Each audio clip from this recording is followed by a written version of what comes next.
Welcome to Rob Talks. Thank you all for your support, and happy Valentine's Day. Here's the translation from the Mayan calendar for February 14, 2026 for all three calendars. First up is the long count calendar, which is being represented by 13 Baktun, 0 Katun, 13 Tun, 2 Uinal, and the 17 Kin. The long count reflected that the threshold was crossed yesterday. Today you begin to feel the polarity of the new cycle, in choice, contrast, and awareness.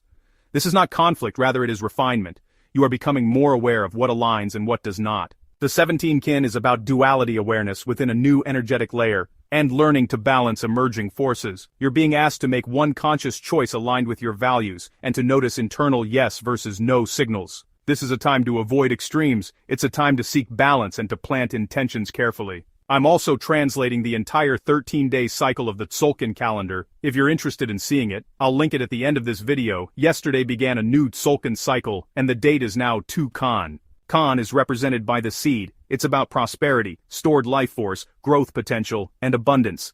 The number 2 is a number of duality, polarity, and choosing a direction. Together, 2 Khan brings awareness to what you are cultivating. This is a day to notice which seeds feel aligned, which seeds were planted unconsciously, and what deserves your energy. Abundance is not random, it grows from deliberate focus. The tone of the number 2 today strongly reminds us that every seed requires a decision. You are being asked to set a clear intention for something you want to grow, and to avoid scattering energy. This is the time to focus on one meaningful goal, and to protect your time and attention. Now, let's see what the Hob calendar has to say. The Hob date is 12 Zul. Zul is about shedding skins, and surrendering outdated layers. Day 12 is about understanding through experience, and integration before completion. Together, 12 Zul brings understanding to the release process. You now see clearly what needed to fall away. With this understanding makes the new planting in today's Khan more conscious. Know that release and growth are working together today. You're being asked to reflect on what you've recently let go, and to acknowledge how it creates space. Also to integrate lessons without self-judgment, and to simplify commitments.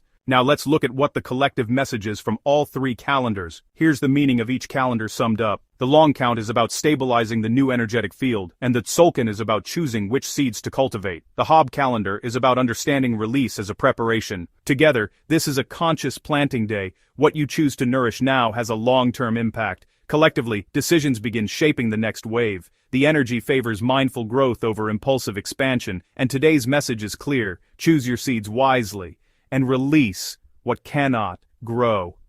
Now is the time when you are more discerning. Learn to trust that discernment. Not every opportunity deserves your energy. The right seeds will feel steady and not urgent.